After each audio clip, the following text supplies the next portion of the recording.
Olá, irmãos, sejam muitíssimo bem-vindos ao canal da IPB de Ubatuba. Eu sou o Alessandro e no vídeo de hoje nós vamos falar a respeito dos dons espirituais. Os dons espirituais narrados na palavra de Deus, sobretudo nas cartas de Paulo, permanecem ainda em sua totalidade nos dias de hoje? Estão ainda disponíveis para a igreja de nossos dias? O dom de línguas que nós temos visto nas igrejas é o mesmo do livro de Atos? É isso que nós vamos falar a respeito no vídeo de hoje, ok? Há basicamente duas visões, duas correntes teológicas a respeito dos dons espirituais, o cessacionismo e o continuismo. O cessacionismo afirma que não existem mais os dons do Espírito Santo em nossos dias, uma vez que eles estavam restritos ao século I, período em que os apóstolos ainda estavam estabelecendo as igrejas e o cânon do Novo Testamento ainda não havia sido completado. Essa é a posição do cessacionismo. Eles estavam restritos ao século I. Já o continuismo afirma que os dons espirituais narrados no Novo Testamento estão disponíveis para todas as igrejas, para todos os cristãos de todas as épocas. Cabe ressaltar que eles enfatizam muito o dom de línguas, o dom de profecias e o dom de curas. Ainda há um terceiro grupo que se coloca aí no meio termo entre os dois anteriores, meio termo entre cessacionismo e continuismo. Esse meio termo, esse grupo do meio termo, afirma que embora alguns dons ainda vigorem, outros não. E mesmo que alguns ainda vigorem, afinal, Deus é soberano e faz aquilo que lhe apraz, eles não estão disponíveis para serem usados indistintamente e indiscriminadamente, como nós temos presenciado muitas vezes nas igrejas. Vejamos o que nos diz a palavra de Deus em 1 Coríntios 12, 8 a 11. 1 Coríntios 12, do 8 a 11, diz assim: a manifestação do Espírito é concedida a cada um visando a um fim proveitoso, porque a um é dada, mediante o Espírito, a palavra de sabedoria, e a outro, segundo o mesmo Espírito, a palavra do conhecimento, a outro, no mesmo Espírito, a fé, e a outro, no mesmo Espírito, dons de curar, a outro, operações de milagres, a outro, profecia, a outro, discernimento de espíritos, a cada um variedade de línguas e a outro capacidade para interpretá-las. Mas um só, é o mesmo Espírito, realiza todas essas coisas, distribuindo-as como lhe apraz a cada um individualmente. Muito embora essa não seja a única lista de dons espirituais que nós encontramos no Novo Testamento, tenhamos ela como parâmetro no vídeo de hoje. Analisemos essa lista e comparemos com o que nós temos visto nas igrejas. Fica óbvio, torna-se patente que nós somos levados a adotar a posição intermediária entre continuismo e cessacionismo. Pois, embora nós afirmemos sim que Deus é soberano e faz aquilo que lhe apraz, ou seja, Ele pode disponibilizar sim os dons para os nossos dias, o que nós temos visto muitas vezes não condiz com o que a palavra de Deus relata a respeito dos dons espirituais.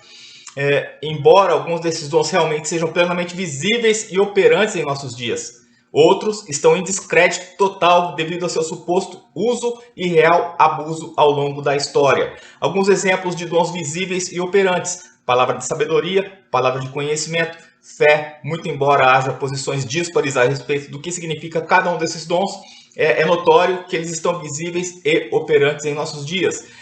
Exemplo de dons que nos levam a ter cautela em adotar a posição continuista: profecia, curas, milagres e dom de línguas. Esses dons, esses quatro dons, principalmente profecias, curas, milagres e línguas, nos levam a ter certo receio de afirmar plenamente que os dons estão em vigor nos dias de hoje.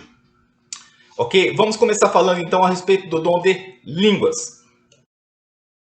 Não é necessário ser nenhum exegeta, não é necessário ser nenhum expert nas línguas originais da Bíblia para perceber que as línguas faladas em Atos 2, naquela ocasião, eram idiomas conhecidos dos presentes, e não línguas estáticas, e não sílabas proferidas de maneira desconexa. Vejamos o que nos diz ali a palavra de Deus em Atos dos Apóstolos, capítulo 2. Vejamos. Diz assim a palavra a partir do versículo 6. Quando, pois, se fez ouvir aquela voz, afluiu uma multidão que se possuiu de perplexidade, porquanto cada um os ouvia falar na sua própria língua. Estavam, pois, atônitos e se admiravam, dizendo: vede, não são porventura galileus todos esses que estão aí falando? E como os ouvimos falar cada um em nossa própria língua materna? Somos partos, medos, elamitas e os naturais de Mesopotâmia, Judéia, Capadócia, Ponto e Ásia, da Frígia, Panfilha, Egito, das regiões da Líbia, nas imediações de Cirene e romanos que aqui residem, tanto judeus como prosélitos, cretenses e arábios. Como os ouvimos falar em nossas próprias línguas as grandezas de Deus? Ou seja, a palavra de Deus relata que havia ali pessoas de 15 nações, representantes de 15 nações, o que demonstra a grande variedade de idiomas que eram falados naquele momento pelos discípulos. E eram línguas inteligíveis. E qual que era o propósito? Tinha um propósito único de exaltar as grandezas de Deus, exaltar o nosso Deus soberano, bem diferente daquilo que nós presenciamos hoje. Quando nós lemos na primeira epístola de Paulo aos Coríntios, temos alguns versículos que deixam claro que na época o dom de línguas estava ainda em vigor. Porém, alguns cristãos o exerciam com abuso. Vemos ali em 1 Coríntios capítulo 12, versículos 10, versículo 30, bem como o capítulo 14 todo. Porém, fim da era apostólica, tal dom cessou, visto que não se faz mais necessário à igreja de nossos dias. Interessante nós observarmos que Agostinho que viveu bem próximo à era apostólica, século IV, pertinho ali da era apostólica, naquele período de Agostinho, ele já tinha a seguinte opinião, registrada ali na sua homilia da primeira carta de João. Diz assim Agostinho: nos primeiros dias, o Espírito Santo desceu sobre os cristãos e eles falaram em línguas que não haviam aprendido, conforme o Espírito lhes concedia que falassem. Estes sinais foram apropriados para a época. Por isso, era necessário que o Espírito Santo fosse anunciado, portanto, em todas as línguas, porque o Evangelho de Deus teria seu curso por meio de todas as línguas em todo o mundo. Esse foi o sinal dado e ele expirou. Agostinho, no século IV da era cristã, ou seja, bem próximo à era apostólica, já era da opinião que aquele dom, o dom de línguas, foi dado para um momento específico da igreja, foi necessário para um período específico da igreja, porém, findo esse período, ele expirou. Comentário de Calvino também, no seu comentário de 1 aos Coríntios, no comentário do capítulo 14, ele também deixa claro que sua opinião era de que aquelas línguas eram idiomas estrangeiros, tá? Línguas estrangeiras, ou seja, línguas estrangeiras naquela ocasião é o genuíno dom de línguas. Observemos a posição de Augusto Nicodemos Lopes. Ele afirma também, ele é um dos que se coloca aí nesse meio termo, e ele afirma o seguinte: acredito que os relatos de Atos e de 1 Coríntios nos dão informações suficientes para concluir que o conteúdo das línguas era louvor a Deus, o que nós concordamos, o que nós já temos falado, o que a própria palavra de Deus nos afirma. O conteúdo das línguas era o louvor a Deus. E diz mais Augusto: portanto, teoricamente, não é regra que esse dom tenha cessado. Observe, posição de Augusto Nicodemos. Não é regra, pois não se destinava a transmitir revelações divinas, mas sim a glorificar a Deus, a louvar a Deus. E prossegue: na eventualidade de uma expressão genuína desse dom hoje, espera-se que esteja em concordância com as regras bíblicas de 1 Coríntios 14. 2 ou 3 falando em sequência e acompanhado de intérprete. Augusto Nicodemos é dessa opinião. Vamos supor que o dom de línguas exista assim em nossos dias. Vamos supor que o dom de línguas esteja assim disponível à igreja hoje. Se ele estiver disponível, deve ser o quê? Observada a regra, deve estar em concordância com 1 Coríntios 14. 2 ou 3, no máximo, falando, e que haja intérprete. Não havendo intérprete, cale-se.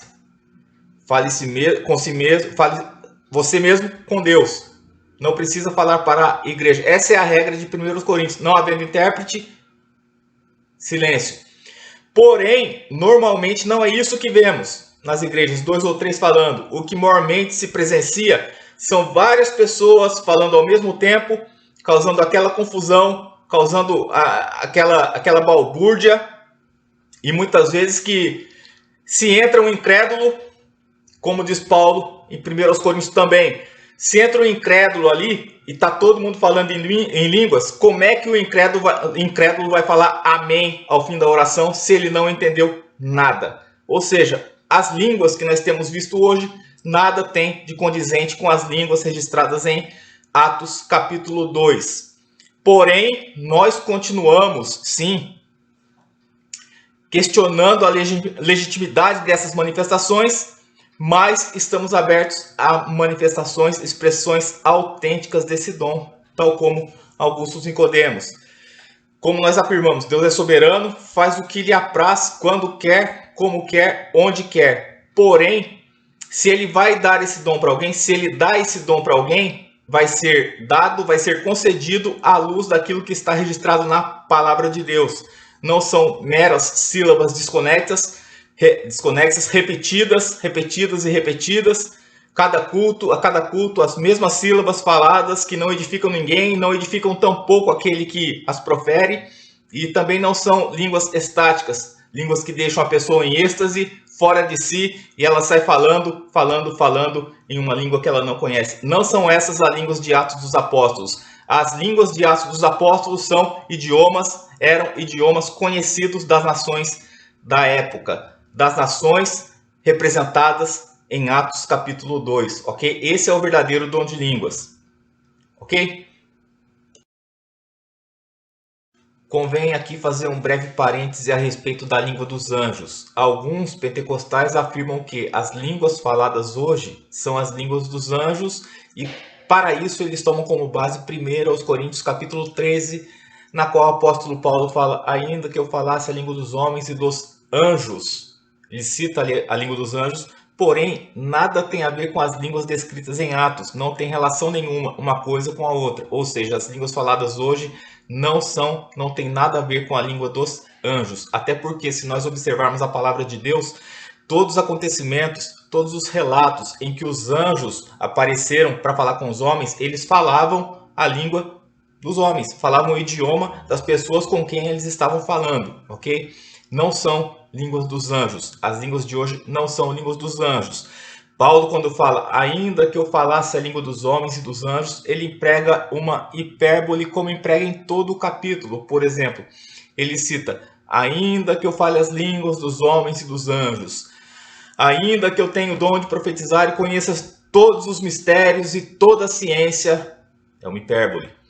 Ainda que eu tenha tamanha fé capaz de transportar os montes, hipérbole. Ainda que eu distribua todos os meus bens para os pobres, hipérbole. Ainda que eu entregue o meu corpo para ser queimado, hipérbole. Ou seja, ele emprega uma linguagem exagerada para falar que tudo que eu faça, tudo que você faz, tudo que qualquer cristão faça, se não houver amor, de nada adianta, de nada nós seremos. Ou seja, ele afirma o quê? A imprescindibilidade do amor. Não está exaltando a língua dos anjos, ele está falando a respeito da imprescindibilidade do amor. O que não pode faltar em nossa vida é o amor, ou seja, as línguas de hoje nada tem a ver com a língua dos anjos, como alguns querem afirmar, como alguns pretensamente afirmam. Falemos agora a respeito do dom de profecia, tão defendido por alguns.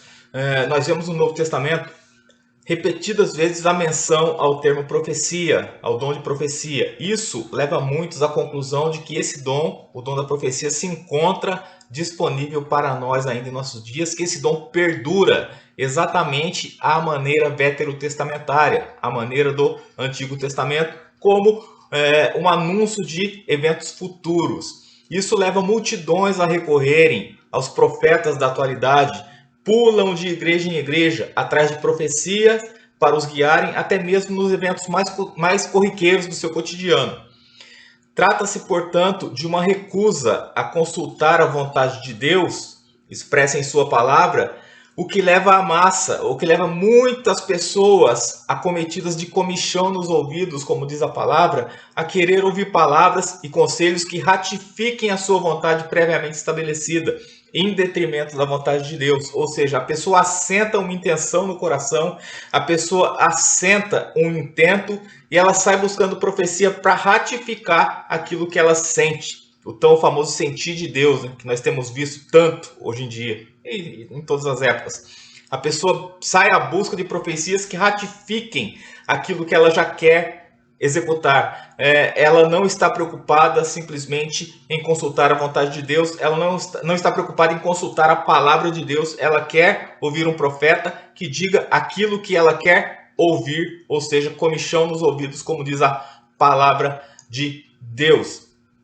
Acerca desses falsos profetas, é interessante observar as palavras de Jeremias à nação de Israel, que deve ser aplicada a Deus e seu povo, sim. Isso sim deve ser aplicado a todo o povo de Deus de todas as épocas. A palavra de Deus é eterna, infalível e imutável. E diz assim a palavra do Senhor em Jeremias 23:16: Não deis ouvidos às palavras dos profetas que entre vós profetizam e vos enchem de vãs esperanças. Falam as visões do seu coração, não o que vem da boca do Senhor. Ou seja, muitos profetas, falsos profetas, no tempo de Jeremias, e muitos supostos, pretensos profetas de nossos dias, somente enchem o povo de vãs esperanças, falam de visões do seu próprio coração e não aquilo que provém da boca do Senhor. É interessante observar, irmãos, que a palavra profetizar tem o significado de proclamar. A palavra grega utilizada para profetizar no Novo Testamento tem o significado de proclamar. Nesse diapasão, quem é o profeta de hoje, então? O profeta da atualidade é todo aquele que proclama a palavra de Deus fielmente. Esse é o verdadeiro profeta de nossos dias, aquele que anuncia a palavra de Deus. Sola Escritura. Efésios 2:20 diz que juntamente com os apóstolos, os profetas lançaram o fundamento da igreja. E ninguém pode lançar outro fundamento além daquele que já foi posto, o qual é Jesus Cristo. Qual era a função dos profetas? Qual foi a função dos profetas e apóstolos? Lançar os fundamentos da igreja. E o fundamento já foi lançado, o fundamento já foi posto, Jesus Cristo. Ou seja, hoje não temos mais a necessidade de profetas e apóstolos. 1 João 4:1 diz o seguinte, bem conveniente observarmos também: amados, não dei crédito a qualquer espírito. Antes, provai se os espíritos procedem de Deus, porque muitos falsos profetas têm saído pelo mundo afora. Alerta da palavra de Deus para mim e para você. A crença de que o ministério profético do Antigo Testamento perdura até nossos dias tem gerado muitas aberrações, muitos aproveitadores, sobretudo em igrejas menores e mais afastadas dos grandes centros urbanos. Não poucas vezes eu presenciei, não ouvi ninguém falar, falsários distribuindo profetadas ao povo, enchendo o povo de esperança, alegrando o coração de um por um da congregação, falando acerca de bênçãos materiais para todo o povo, e no final passa o chapéu, pede generosa oferta no final. Compreende? Prepara o coração do povo, deixa o povo alegre e no final passa o chapéu ali, uma vez que o povo com o coração alegre tem mais tendência a ofertar e dar ofertas generosas, ofertas gordas. Ou seja, prepara o coração do povo para no final dar o bote e pegar o dinheiro do pessoal, pegar o dinheiro dos irmãos incautos e inocentes. O que nós podemos dizer então dos profetas casamenteiros? Quem aqui nunca presenciou? Principalmente aqueles que já fizeram parte do meio pentecostal, o profeta casamenteiro. Chega ali para o pai da moça, pessoa humilde: eis que tive um sonho, eis que o Senhor me revelou que eu vou casar com essa varoa, com a sua filha. E aí tá a moça, coitada, inocente, aceita, né, como se fosse realmente a palavra do Senhor. Ou seja, verdadeiros lobos em pele de ovelha, e os pais que inocentemente, outras vezes não, concordam e entregam a filha nas mãos de verdadeiros picaretas. Aquela famosa fala: Deus me revelou isso, Deus me revelou aquilo, Deus manda te dizer, são muito comuns em determinados segmentos do cristianismo, mas nunca são dignos de confiança. Por quê? Porque o ministério profético cessou com a morte de João Batista. Mateus 11:13. Mateus capítulo 11, versículo 13. Diz assim: porque todos os profetas e a lei profetizaram até João. João Batista, o último profeta. 2. As profecias atuais proferidas nas igrejas, via de regra, chovem no molhado, limitando-se a repetir fatos já conhecidos. E 3. Quando não repetem fatos notórios, são contrários à revelação bíblica. Mormente são falsas profecias que diariamente sobejam em tantas igrejas ao redor do mundo. Profecias totalmente dispensáveis, quer seja por sua previsibilidade, quer por sua insanidade. Alguns exemplos de profecia genérica que eu presenciei muitas vezes. Eis que Deus vai libertar alguém da sua família do vício. Deus liberta, todo dia liberta alguém do vício. Não precisa de uma profecia a respeito disso. Eis que o Senhor é contigo. Eu sei, a Bíblia fala isso. Não precisa você dizer supostamente como se fosse Deus falando através de você. A Bíblia me fala, Deus é comigo. Eis que estou convosco todos os dias até a consumação dos séculos. Eis que o Senhor é contigo, varoa. Pessoas proferem muitas vezes essas palavras querendo se engrandecer. Não engrandecer a palavra, não engrandecer ao Senhor, mas demonstrar que tem o caráter de profeta, que é o santarrão, o ungidão do Senhor. Tá? Então muitas vezes a pessoa profere essas profecias não para engrandecer o Senhor, mas para engrandecer o seu próprio nome. Profecias mais genéricas que essas, impossível. De nada aproveitam senão como uma autoajuda barata para incautos e propaganda para os falsos profetas, que infelizmente gozam de um prestígio desmedido no meio a que pertencem. A respeito da desnecessidade de profecias, novas profecias e revelações, observemos o que diz a Confissão de Fé de Westminster. Todo o conselho de Deus, concernente a todas as coisas necessárias para a sua glória e para a salvação, fé e vida do homem, ou é expressamente declarado na Escritura, ou pode ser lógica e claramente delas deduzido. As Escrituras nada acrescentará em tempo algum, nem por novas revelações do Espírito, nem por tradições dos homens. É isso. Profecia está na palavra de Deus. Tudo que nós precisamos saber a respeito da vida presente e vida futura está contido na palavra de Deus. Mas talvez alguém pode citar o exemplo do profeta Ágabo, que por 2 vezes profetizou ali no livro de Atos. Porém, observe, as profecias de Ágabo eram emitidas num contexto em que o cânon ainda não estava fechado. Logo, tratava-se de uma excepcionalidade. Segundo, tais profecias diziam respeito ao segundo personagem principal do Novo Testamento, o apóstolo Paulo. E terceiro, para ambas as observações, é óbvio que na igreja atual não há paralelos, e dessa maneira as profecias não se fazem mais necessárias. Sobretudo porque já temos as Escrituras completas em nossas mãos. Eu concordo com Hernandes Dias Lopes, qual afirma que não temos mais mensagens revelacionais. O cânon da Bíblia está completo e hoje não temos mais profetas, mas sim o dom da profecia. O que é o dom da profecia hoje? À luz da teologia reformada, dom da profecia é a exposição fiel das Escrituras. A palavra de Deus nos é suficiente.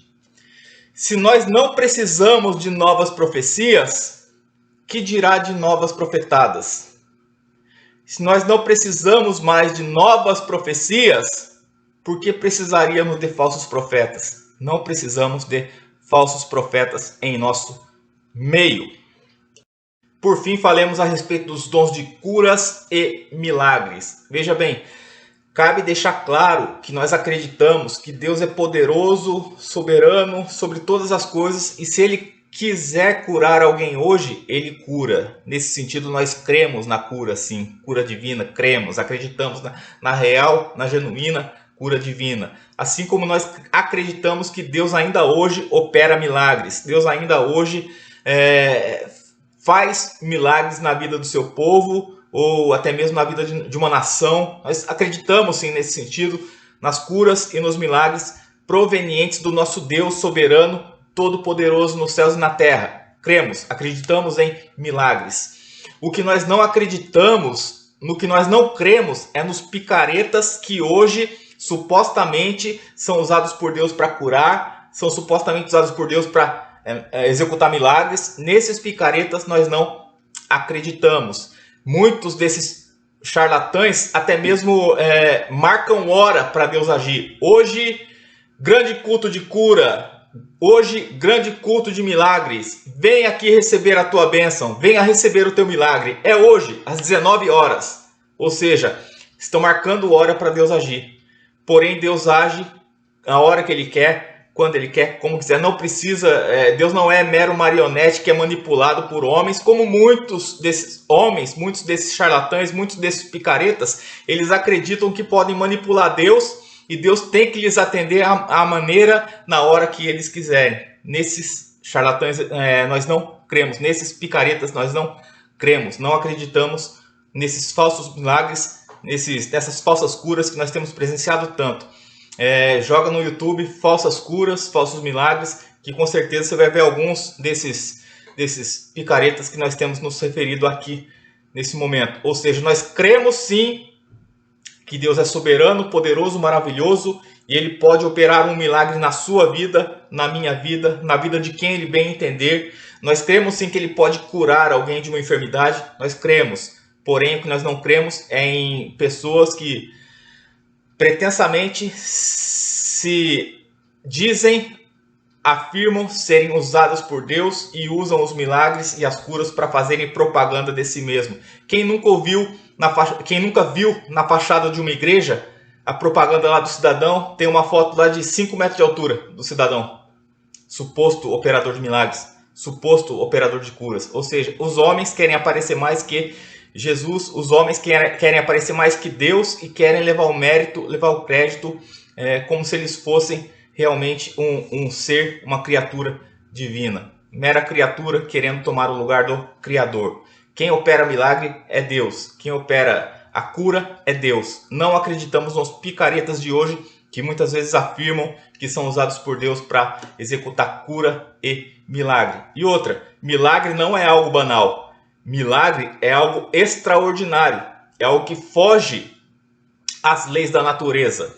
Não é algo que acontece toda hora, mas nós cremos sim que Deus opera milagre, mas não dessa maneira banalizada que nós temos visto aí nos programas dos televangelistas e em tantos vídeos aí disponíveis na rede mundial de computadores. Acreditamos sim em cura divina, acreditamos sim em milagres, porém não acreditamos nos picaretas que supostamente são os milagreiros de nossos dias. Okay? Quero concluir esse vídeo com um pequeno adendo. 2 itens, na verdade, 2 falas. Primeiro, quanto mais a pessoa é cheia do Espírito Santo, mais ela é controlada pelo Espírito Santo. Ou seja, não caia nessa de que a pessoa está cheia do Espírito Santo, logo ela ficou fora de si. Não. Quanto mais a pessoa é cheia do Espírito, mais ela tem autocontrole. Deus, o Espírito Santo sendo Deus, não é Deus de confusão. O nosso Deus não é Deus de confusão. Então não acredite nessa história de que a pessoa está cheia do Espírito Santo e está fora de si. Segundo, 1 Coríntios 12 e 13 diz que todos nós cristãos, já fomos batizados em um Espírito. Ou seja, a partir do momento em que você creu em Cristo, a partir do momento que você foi justificado, você possui o Espírito Santo, você foi imerso no Espírito Santo, você foi batizado em um Espírito e agora você faz parte do corpo de Cristo, a igreja do Senhor, ok? Todo cristão já foi batizado com o Espírito Santo. 1 Coríntios 12 e 13. Ok, irmãos? Deus abençoe grandemente a sua vida. Deus te guarde, Deus te proteja, Deus te livre de todo mal. Prossiga, continue nessa caminhada. Sabemos que às vezes sim é difícil, porém Deus é contigo, Deus é conosco. Graças a Deus por isso. Ele nos deixou isso garantido em sua palavra genuína, maravilhosa, verdadeira. Deus é conosco. Não temas. Não temos o que temer, porque Deus é conosco. Mesmo que, ainda que a luta seja grande, Deus é conosco. Ainda que muitas vezes nós estejamos tão fracos que não conseguimos, mal conseguimos caminhar, Deus é conosco. Deus nos sustenta, Deus nos guarda, Deus nos protege e faz com que cheguemos em segurança ao nosso lar celestial. Graças a Deus por isso. Persevere, porque a palavra nos diz que o que os olhos não viram, os ouvidos não ouviram e não chegou ao coração do homem é aquilo que Deus tem preparado para aqueles que o amam. Então, perseveremos fielmente na presença do Senhor, ok? Uma pequena palavra final, muito do que foi dito aqui está contido aqui nesse livro, Reflexões de um Ex-Pentecostal, escrito por este que vos fala. O link está na descrição. Caso queira adquirir, entre no link que se encontra aqui abaixo na descrição do vídeo. Caso você não queira adquirir ou não tenha condições de adquirir, me mande um e-mail, entre em contato comigo, tá? Pelas redes sociais estão aí embaixo também. Entre em contato comigo que eu te mando o e-book, te mando o arquivo em PDF, ok, irmãos? Deus te abençoe grandemente. Tchau, fiquem com Deus e até a próxima, permitindo Deus. Amém?